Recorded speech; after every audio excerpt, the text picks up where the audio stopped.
요즘 거리를 지나다 보면 한 손에 커피를 들고 한 손에는 휴대폰을 들고 그렇게 어디론가 부지런히 이동하는 그런 사람들의 모습을 흔히 볼 수가 있습니다. 거리를 지나면서 음식을 먹고 자리를 이동하면서 태블릿 PC라든지 휴대폰을 가지고 업무를 처리를 하는 이런 생활 양식을 가리켜서 스탠딩 문화 이렇게 말하게 되는데, 문화평론가인 김지롱 씨는 이렇게 말하게 됩니다.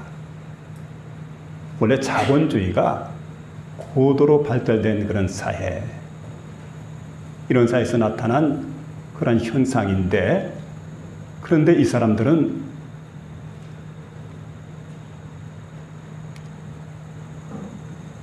본질 그 자체에 집중할 뿐, 그러니까 먹기 위한 시간과 공간에 돈을 쓴다고 하는 데는 별 관심이 없습니다. 그러니까 음식을 소비할 때, 커피 같은 걸 소비할 때도 항상 본질적인 것만 생각을 합니다. 그러니까 시간을 위해서, 공간을 위해서 얼마를 투자할 것인가, 거기에 대해서는 전혀 상관하지 않습니다. 그러니까 여러분 생각해 보면 우리가 호텔 커피숍에서 커피 한 잔을 마시게 될 때 거기 보면 자릿세가 들어갑니다. 분위기 값이 있습니다. 세금이 또 포함이 됩니다. 그러니까 아니 이거 뭐 원재료 값을 보게 되면 본질적인 값은 돈 1,000원 안팎인데, 그런데 이게 이만큼 불어나가지고 10,000원 가까이 지급을 해야만 하는, 그러니까 어떻게 보면 거치나 형식이 본질보다 훨씬 크다는 겁니다. 배꼽이 배보다 크다는 얘기죠. 그래서 이제 스탠딩 문화를 추구하는 사람들의 생각은, 아하, 이거 근본적으로 문제가 있고 잘못되었다. 그렇기 때문에 형식이나 거치를 갖다가 배격하고, 중요한 것은 우리가 형식이나 거치가 아니라 본질을 추구해야 되겠구나. 본질을 추구하는 사람들이 되는 거예요. 여러분, 신앙 예배 마찬가지입니다. 하나님께 나와서 신앙생활로 예배를 하게 될 때 우리가 변해야 된다는 겁니다. 그런데 많은 사람들이 예배를 드리면서 어디에 관심을 갖게 되냐면은 거칠에, 형식, 여기에 관심을 갖는데, 정말 중요한 것은 본질인데 본질에는 관심을 갖지 못하는 그런 경우가 참 많은 걸 보게 됩니다. 하나님은 뭘 원하실까요? 하나님은 거칠이나 형식이 아니라 본질을 원합니다. 근본적으로 변화가 돼야 된다. 근본적으로 새로워져야 된다. 그래서 여러분, 미가 선지자 당시에 보게 되면, 당시에 미가 선지자가 활동할 때 보니까 사람들이 생각을 한다. 어떻게 하면 하나님을 기쁘시게 할까? 어떻게 하면 하나님께 영광을 돌릴까 생각을 하다가 이런 생각을 합니다. 많은 걸 하나님께 드리게 되면 하나님이 기뻐하실 거라고. 그래서 1년 된 수송아지를 드릴까? 1,000천의 수양이나 10,000의 강수를 하나님께 드릴까? 그리고 또 내가 지난날에 지은 모든 허물로 인해서 가장 사랑하는 아들을 제물로 하나님께 드릴까? 이런 고민하고 이런 생각들을 골똘히 하고 있었는데, 미가 선자는 그들 중에서 이렇게 말하게 됩니다. 사람아, 주께서 선하신 것이 무엇인지 내게 보이셨나니 여호와께서 내게 원하시는 것이 뭐냐? 3가지를 말씀해 주고 있습니다. 정의를 행하며, 공의죠. 정의를 행하며, 인자를 사랑하며, 겸손히 내 하나님과 함께 행하는 것이 아니겠느냐. 바로 그런 삶이에요. 로마서 12장 1절에 보게 되면 하나님의 선하시고 기뻐하시고 온전한 뜻이 무엇인지 분별하도록 하는데 너희는 이 세대를 본받지 말고 마음을 새롭게 하여 변화를 받아 그랬습니다. 그리고 여러분이 이제 중요한 것은 하나님께서 기뻐 받으실 만한 예배를 드리는 거지요. 삶으로. 너희 몸을 하나님께서 기뻐하시는 거룩한 산 제소로 드리라. 이것이 너희가 드릴 영적인 예배니라. 이렇게 말씀해 주고 있다. 그래서 오늘 이 시간 여러분, 우리가 생각해 보기를 원하는 것은 여호와께서 구하시는 겁니다. 여호와께서 원하시는 것. 이 세 가지를 생각해 보는 가운데 저와 여러분 마음속에 크신 은혜가 임하게 되는 복된 시간 될 수 있기를 주의 이름으로 축원합니다. 먼저는 공의를 행하며 하는 말씀인데, 하나님께서는 우리에게 원하는 게 있습니다. 예배를 드리는 것을 원하죠. 예배를 받으시기를 원하시는 하나님이십니다. 그런데 우리 예배가 여기서만의 예배가 아닙니다. 삶 속에 드려진 예배입니다.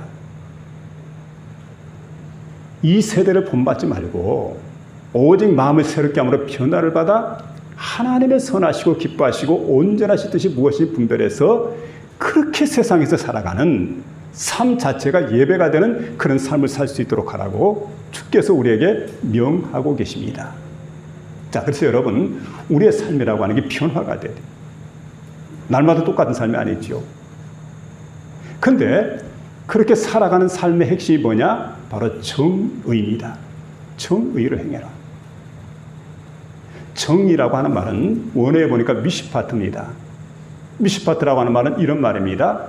재판하게 되는데 공정한 판결하는 것. 재판관이 아무렇게나 판결하면 안 됩니다. 공정한 판결을 딱 해야 됩니다. 그러니까 여러분, 이 말은 법정 용어이기도 하지만 일상생활에도 마찬가지입니다. 항상 믿음의 사람들은 정의를 생각을 해야 돼요. 이 정의, 미시파트.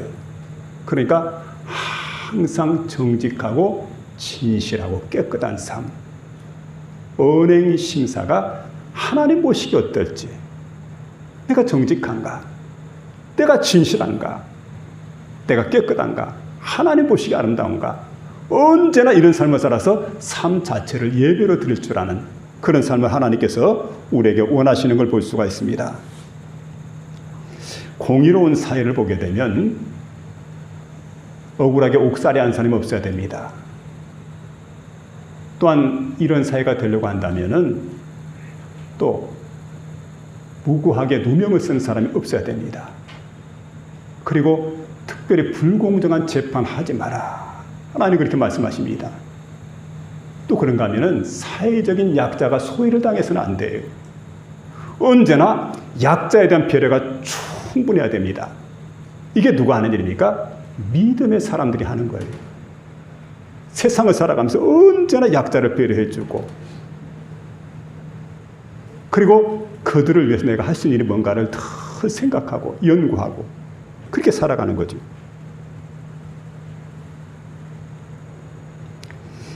그런데 이게 보니까 이스라엘 백성들이 이런 삶을 버렸습니다. 한마디로 말하면 정의를 버렸다는 거예요. 미시파트를 버렸습니다. 그리고 불의 편에 서게 됩니다. 그 결과가 뭡니까? 하나님의 심판이 맺다는 겁니다. 똑같습니다. 여러분, 오늘 우리가 하나님을 믿는다고 하는데, 하나님의 자녀가 되었다고 하는데, 예전처럼 죄악된 삶을 그대로 살아가고 불의를 쫓아 행한다고 한다면 하나님의 심판이 이루어질 수밖에 없다는 거예요. 내가 예수 믿는 사람인데, 하나님 섬기는 사람인데 왜 내게 이런 일이 일어납니까? 하고 항변할지 모르겠지만, 그러나 여러분, 하나님은 공의로우신 분입니다. 하나님 보시기에 우리가 바른 삶을 살아야 된다는 것, 그걸 성경은 우리에게 말씀해 주고 있습니다. 조선시대 때 보니까 그 시대의 공직자들의 사상 가운데 청백리 사상이 있습니다. 청렴한 관리가 되는 거지요. 그리고 후대 사람들이 그것을 본을 받게 만들었습니다. 그런데 그 청백리 가운데 허백당 김양진이라고 하는 분이 있습니다. 이분에 관한 일화가 소개가 되는데, 허백당 김양진 씨가 관리직에 있는지 참 오래됐어요. 오랜 기간 동안 관리직에 있었는데, 근데 주변 사람 생각을 합니다. 이 정도 오래 있었으면은 집안에 뭔가 좀 많이 모아져 있겠지 생각해서 가서 보니까 아무것도 모인 게 없어요. 그래, 이분의 생각은 언제나 여러분이 이제 헛된 재물에 관심이 없습니다. 언제나 검소하게 살았습니다. 그러니까 생활이 깨끗했던 거지요. 그래서 주변 사람들 하도 신기해가지고 물었습니다. 아니, 관직에 나간 지가 벌써 몇 년인데 근데 아무것도 모아놓은 게 없습니까? 그래 물으니까 이런 얘기를 한다. 모아놓은 게 없다니요. 모아놓은 재산이 없다니. 그렇지가 않다고. 내가 모아둔 것 나는 지금까지 오랜 기간 동안 관직에 있으면서 청백리 사상이죠. 청백하게 내가 세상을 살았습니다. 그리고 내 이름을 맑게 항상 간직했습니다. 그리고 후손들에게 깨끗한 마음을 물려주려고 그렇게 항상 노력하며 살았습니다.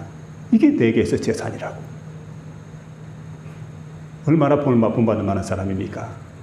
게다가 이분이 이런 얘기를 합니다. 전라도에서 그곳에서 이제 그 높은 직책에 올랐는데 전라감사죠. 전라감사를 딱 지내다가 임기를 마치고 난 다음에 돌아오게 됩니다. 고향으로 이제 돌아가게 되는데 그때 보니까 침을 끓여가지고 오는데 그래 가만히 보니까 원래 전라감사로 왔을 때 그 짐하고 돌아갈 때 짐이 거의 비슷해요. 근데 한 가지 눈에 띄는 게 있습니다. 그래 보니까 뭐가 눈에 띄냐면 갈 때는 말 한 마리를 갖다 끌고 왔는데 돌아올 때 보니까 망아지가 따라옵니다. 그래 하인에게 묻습니다. 아니 저 망아지가 어떻게 따라오느냐고. 자기가 관리하지 않았으니까. 하인이 대답은 예 주인님. 이 말이 새끼를 낳아가지고 새끼를 쳐가지고 이만큼 컸다고. 근데 그 새끼도 내가 생각할 때는 전라 가명에서 뭐 이래저래 먹고 또 사람들이 키워주고 그래서 이만큼 컸으니까 내 것이 아닌 거고 그게 바로 전라 가명에 보내야 되지 않겠나. 그러니까 자네가 수고롭지만 가서 묶어두고 오라고. 그래서 여러분 그 망아지 가서 묶어두고 옵니다. 그 시대에 많은 사람이 청백리의 표상으로 이야기할 때 바로 허백당 김양진 씨를 이야기를 합니다. 본받을 만하지요. 만일에 여기서 뭔가를 취하게 되면은 뭔가를 얻으려고 한다고 한다면은 참 그동안에 이렇게 깨끗하고 청백리 사상을 갈던 이런 분인데 어떻게 보면은 이게 올가미가 될까요? 이게 걸림돌이 될까요? 저간 이분은 끝까지 이렇게 청백리 사상을 가지고 살았기 때문에 청백리지요.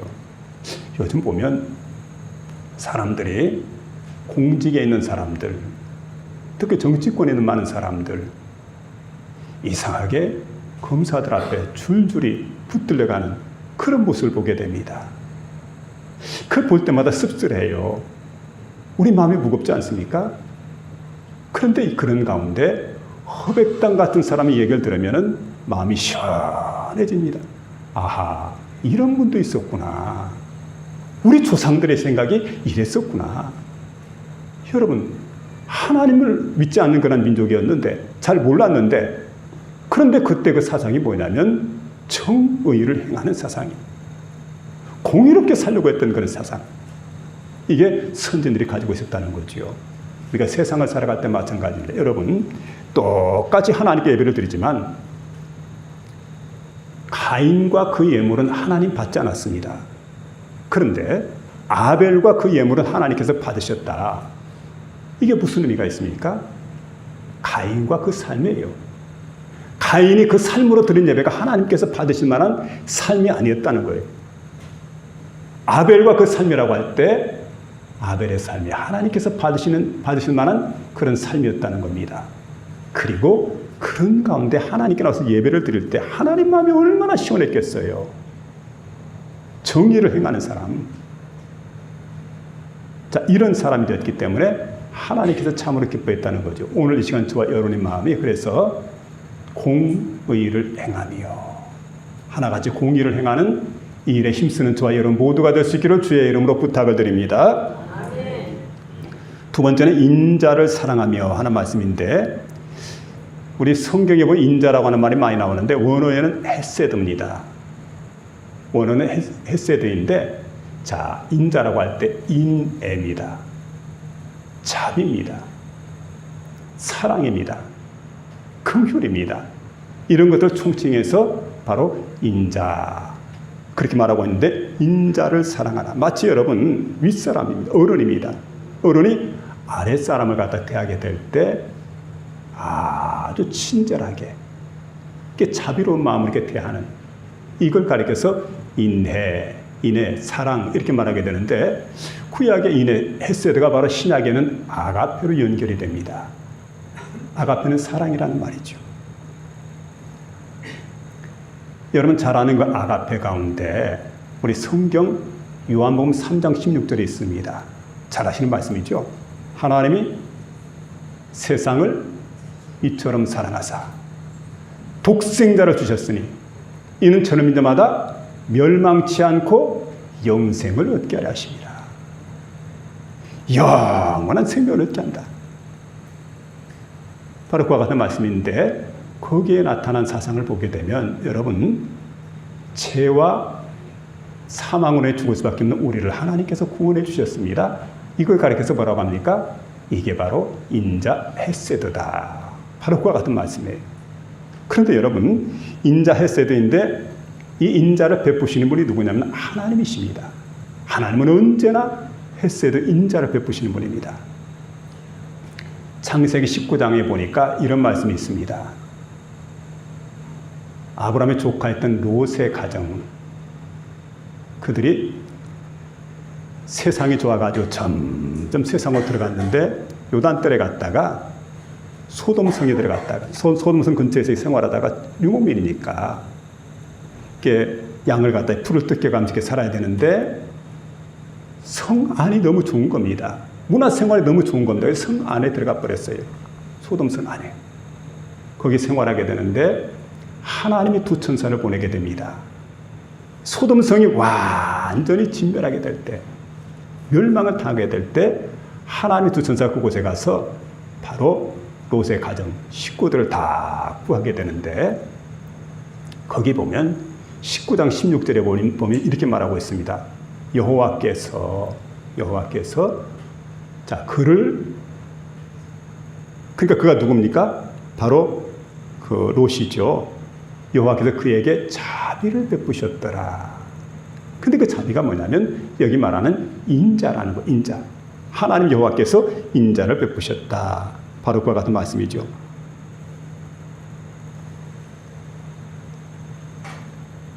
우리 하나님은 어떤 분일까 하고 보니까 심판의 하나님만이 아닙니다.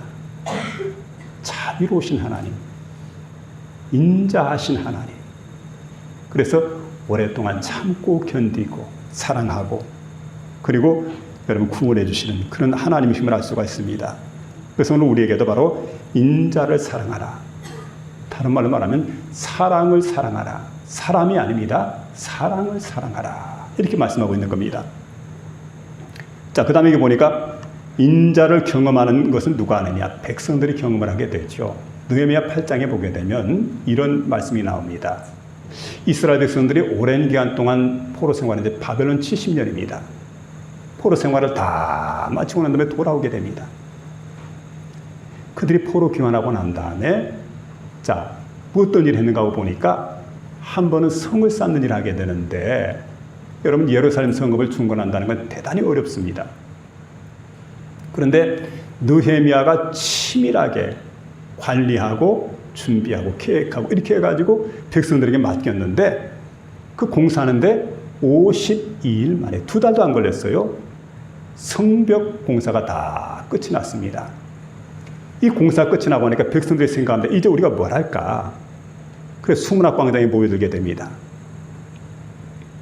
이때 하나님의 사람이었던 서기관, 그리고 제사장이었던 에스라가 그 백성들 앞에서 나무로 만든 그 단 위에 오르게 됩니다. 그리고 그들에게 하나님의 말씀, 율법을 낭독을 해요. 근데 그 말씀을 듣게 될 때 백성들이 막 가슴을 치면서 회개하고 눈물 흘리면서, 하나님 말씀이 막 들려올 때 아멘, 아멘하고 화답하게 되고, 창대 같은 비가 내리는 날도 떠나지 않고 그 자리에서 하나님 말씀을 듣게 됩니다. 수문학 광장에 대붕의 역사가 나타나게 돼요. 그때 8장 10절에 보니까 느헤미야가 이렇게 말하게 됩니다. 여호와로 인하여 기뻐하는 것이 너희의 힘이니라. 너희 힘이니라. 그리고 긴 기도를 하고 난 다음에 이렇게 고백을 하게 됩니다. 그러나 주께서는 용서하시는 하나님이라. 그는 어떤 하나님이냐? 긍휼히 여기시며 은혜로우시며 긍휼히 여기시며 그리고 더디 노하시며 인자가 풍부하신 하나님이다. 이렇게 이제 고백을 하고 있습니다. 여러분 그렇습니다. 하나님은 인자가 풍부하신 분이기 때문에 절대로 그 백성을 버리지 않으셨다는 것. 다시 한번 생각해 보시기 바랍니다. 우리를 향하신 하나님은 어떤 분이냐? 때로는 노할 때가 있지만 그러나 근본적으로는 인자가 풍부하신 하나님. 절대 우리 버리지 아니하시고 세상 끝날까지 우리를 지켜주시고 함께 하실 그 하나님. 하나님 믿고 신뢰하고 의지하며 나가는 저와 여러분 되시길 부탁을 드립니다. 그리고 인자를 실천한 삶에 대해서 예수님께서 이렇게 말씀하게 됩니다. 어떤 사람이 예루살렘을 떠나서 여리고로 내려가게 됩니다. 내간 도중에 강도를 만나게 되죠. 근데 얼마나 매를 맞았는데 가진 거 다 뺏기고 매를 맞아가지고 막 그만 죽어가게 되는데 시름시름 좀 앓고 있어요. 근데 사람들이 그 장소를 지나가는데 제사장이 지나갔습니다. 레위인이 지나갔습니다.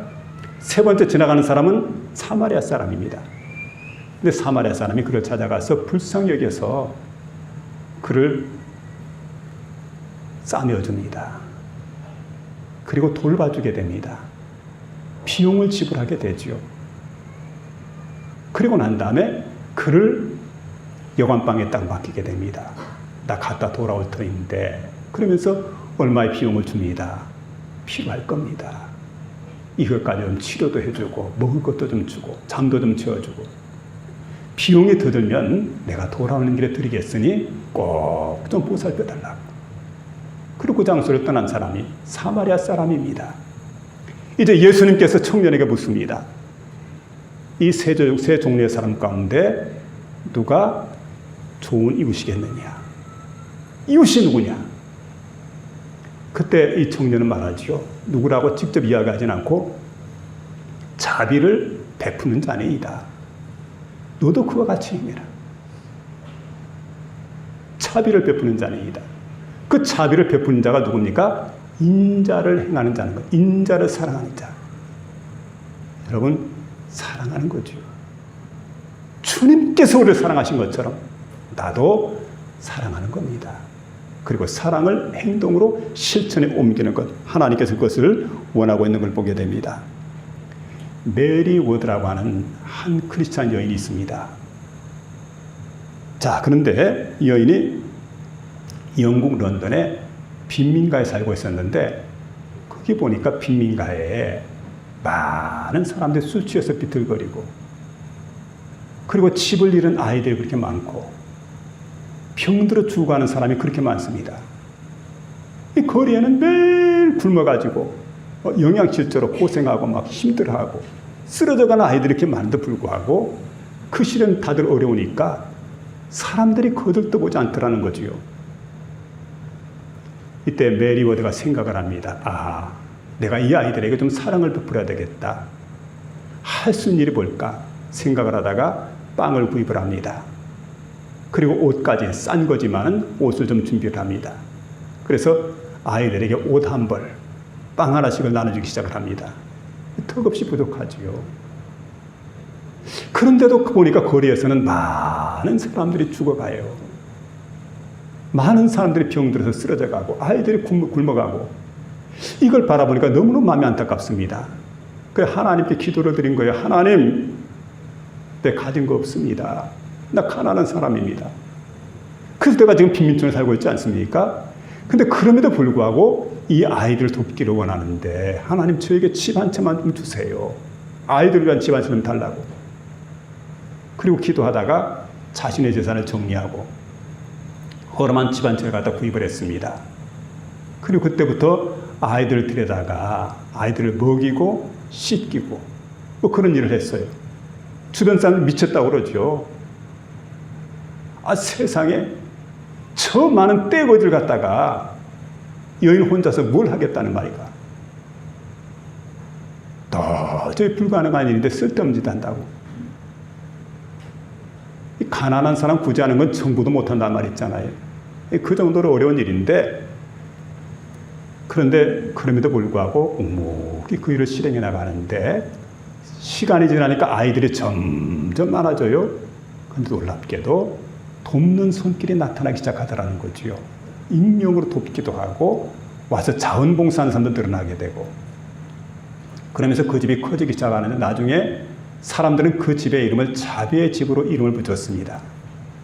그리고 거기 보니까 아이들이 점점 자라나가지고 아이들이 똑같이 메리워드가 하는 일을 갖다가 본받아가지고 보니까 목사가 나와요.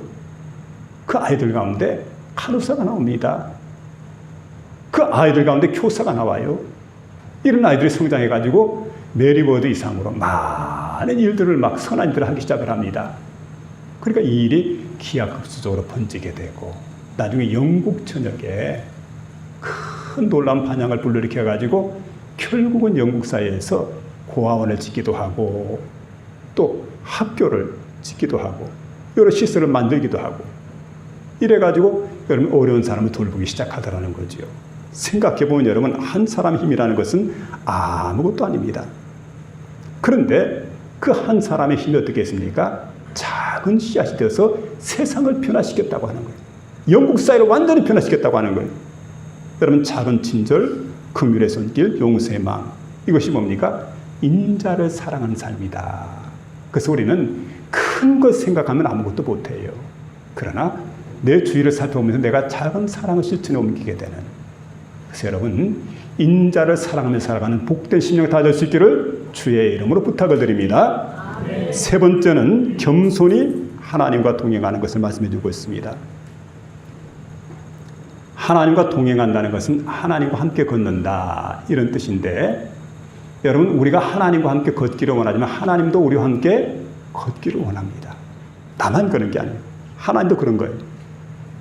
아프리카 사람들이 어떤 부족인데 성인식을 하게 될 때 이런 일이 있다고 그럽니다. 아이들이 일정한 나이가 되면 성인식을 하게 되는데 이 부족은 나이가 어릴 때 성인식을 합니다. 그러면 성인식을 딱 마치게 될 때 날이 이제 점점 저물어 갑니다. 그럼 그때 아버지가 아들을 데리고 밀림으로 들어갑니다. 밤중이 되니까 칠흑같이 어둡습니다. 깜깜한데 거기다가 아이를 혼자 남겨두고 아버지가 돌아서게 되는데 그냥 남겨두는 게 아니고 아이에게 칼 한 자를 쥐어주게 됩니다. 단단 칼 한 자를 쥐고 밤새도록 혼자 거기에 있어야 됩니다. 이렇게 서보니까 밀림 안에서 이렇게 보니까 사방이 깜깜하고 칠흑같이 어둡고 아무것도 안 보이는데 짐승들의 우는 소리가 들려옵니다. 맹수들이죠. 풀벌레 소리가 들려옵니다. 빠스럭거리는 소리가 들려옵니다. 초긴장 상태입니다. 심리적으로 불안합니다. 밤새도록 잠을 못 자죠. 뜬 눈으로 아이가 밤새웠습니다. 너무너무 힘든 시간들이었어요. 그런데 여러분 새벽의 시간 됩니다. 그리고 어슴풀에 밝아지기 시작을 하는데 주변이 조금씩 보이기 시작하는데 솟아치게 놀라게 돼요. 왜 그랬을까요? 아버지가 아들을 떠나지 않고 근처 가까운 곳에서 중무장을 한 채로 아들을 지금 지켜보고 있는 겁니다. 혹시 사나운 맹수 나타나지 않을까? 누가 공격을 하지 않을까? 아들을 지켜주는 겁니다. 그때 아들의 마음은 얼마나 안심을 했을까요?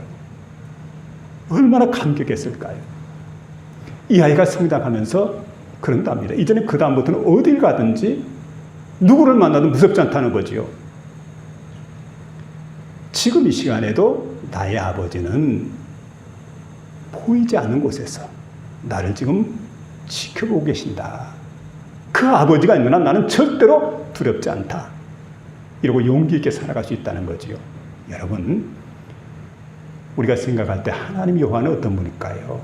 하나님은 너를 지키시는 이라고 말씀합니다. 낮에 해가 너를 상하지 않고 밤에다 너를 해치지 않겠다. 하나님은 너를 지켜주신다. 내 오른쪽에서 큰일이 되시는 분이다. 여러분, 그 하나님은 나와 동행하시는 동행자 하나님이심을 꼭 믿으며 살아가는 저와 여러분 되시기를 부탁드립니다. 그런데 여러분, 동행하게 될 때 야고보 4장 6절에 보면 하나님은 겸손한 자에게는 은혜를 베푸시지만 교만한 자는 물리치신다고 했어요. 그러니까 동행할 때 어떤 사람과 동행합니까? 겸손한 사람. 교만한 사람은 반드시 하나님께서 물리친다는 것을 우리가 기억을 해야 됩니다. 그러려면 여러분, 우리가 그 하나님과 동행하려고 할 때 네 가지가 좀 차원적으로 맞아야 돼요. 먼저는 뜻입니다. 그래서 아모스 3장 3절에 보니까 두 사람이 뜻이 맞지 않는데 어찌 동행하겠느냐. 뜻이 맞아야 동행하는 거지요. 여러분, 항상 이게 중요합니다. 비전 트립을 가는 사람이 있습니다. 선교 여행입니다. 그런 목적이 같아요. 서로 위로하기도 하고 서로 격려하고 기쁘게 비전 트립을 마치고 돌아올 수가 있습니다. 왜냐하면 뜻이 같기 때문에. 여행지에서 만난 사람입니다. 사소한 일 때문에 티격태격하게 됩니다. 왜냐하면 뜻이 맞지 않기 때문에 그렇습니다. 우리도 마찬가지죠. 우리는 언제나 하나님과 뜻이 같아야 된다는 것. 그래서 우리가 언제든 하나님께 기도할 때마다 내 뜻대로 마시고 아버지의 뜻대로 이루어지기를 원합니다. 기도할 때마다 아버지 뜻을 먼저 물어보는 거예요. 아버지, 나는 이걸 원합니다. 그런데 아버지 뜻이 어디에 있습니까? 기도하는 것. 너무 중요한 거죠. 그 다음에 방향이 같아야 된다. 서울로 가는 사람과 부산으로 가는 사람이 함께 할 수가 없습니다. 왜냐하면 방향이 다르기 때문에. 그래서 여러분, 아브라함에게 하나님께서 이렇게 말씀합니다. 아브라함아, 너는 너의 본토, 친척, 아비집을 떠나서 내가 내게 지시할 땅으로 가라. 어디로 가라면 합니까? 지시할 땅으로. 그러니까 여러분, 방향이 같아야 돼요. 하나님께서 가시는 방향으로 아브라함이 따라가는 거죠. 그게 바로 어느 곳이냐면은 하나님이 지시할 땅 가나안으로 들어가는 겁니다. 우리가 성경에 보니까 에녹 같은 사람도 하나님과 동행을 했습니다. 하나님과 동행했는데 오랜 기간 하나님과 동행할 때 보게 되니까 여러분, 하나님께서 가시는 방향이 있어요. 천국이죠. 늘 하나님과 함께합니다. 어린아이들 예전에 동화에 보니까 그런 얘기가 있어요. 에녹은 하나님과 재미있게 놀았대요. 소풍도 가고 함께 운동회도 하고 너무너무 행복하게 재미있게 놀았는데 한날은 하나님께서 그냥 에녹을 데려갔는데 너무너무 멀리 가버린 거예요. 우리 가만히 보니까 에녹이 생각해 보니까 집에 가는 게 너무 참 거리가 먼데 어떻게 돌아갈까 염려하는데 하나님이 이렇게 말씀했대요. 에녹아, 오늘은 너희 집 가지 말고 우리 집 가자. 그래, 하나님과 함께 갔대요. 그게 여러분 죽지 않고 승천한 거 아닙니까? 그게 재미있게 표현했더라고요. 하나님과 동행한다는 게. 그리고 또 한 가지는 속도를 맞춰야 됩니다. 속도입니다. 속도. 남편과 아내, 부부간에 걷다 보면 남자는 저만큼 앞에 가버리고 부인은 뒤에 따라오게 되고, 어떤 교회 얘기를 들어보니까 장로님 4분인데 제각기 고향이 다르대요. 근데 다들 옆 사람 가방을 들어주는데 가방 들이지 않고 혼자서 제일 먼저 앞서 나간 사람, 경상도 사나이 장로님이라고. 하여튼 참 여러분 특이한 우리 그 체질을 가지고 있죠. 어쨌든 여러분 생각해 보면 보조를 맞춰야 된다는 것. 그럴 때 하나님과 우리가 보조가 맞춰져야 돼요. 잘 보조를 맞춰야 돼요. 나는 저만큼 가고 하나님이 뒤에 오시려고 그러면 안 되죠. 우리가 기도보다 성령보다 앞서서는 안 돼요. 항상 기도하면서 성령을 의지하면서 하나님의 뜻에 좀 맞춰가지고 속도를 맞춰 나가는 그런 삶이 우리에게 필요합니다. 또 그런가 하면 지속적이어야 된다는 것. 에녹은 지속적이었습니다. 300년 동안. 그런가 하면 여러분, 요셉도 그랬잖아요. 하나님과 동행하게 되는데 형님들이 미워합니다. 보디발의 아내에게 억울한 누명을 쓰게 됩니다. 감옥에 갇히게 됩니다. 이런 모든 과정을 거쳤지만 그러나 그런 가운데서도 하나님과 동행했더니 하나님께서 그에게 선한 역사를 이루셔서 애굽의 총리가 되게 만듭니다. 다윗도 그랬잖아요. 모욕을 당합니다. 역경 속에서 참고 인내하고 하나님과 동행했어요. 그랬더니 뭐가 됩니까? 이스라엘 두 번째 왕이 됩니다. 성군 다윗이 되죠. 대만은 세상을 사랑해서 데살로니가로 갔다. 끝까지 바울과 동행하지 못했다는 거지요. 계시록 2장 10절에 이렇게 말합니다. 내가 죽도록 충성하라. 그 전에 볼지어다. 자, 마귀가 너희 중에 몇 사람을 오게 된 저 10일 동안 환난을 받게 한다. 그러면서 그 말씀하는 거예요. 내가 죽도록 충성하라. 죽도록 끝까지 충성하라는 거죠. 그러면 내가 생명의 면류관을 내게 주리라. 여러분 지속적이어야 된다는 것. 끝까지 주님과 동행하는. 그리고 여러분 겸손히 주님과 동행하는 복된 심령 다 될 수 있기를 주의 이름으로 축원합니다. 하나님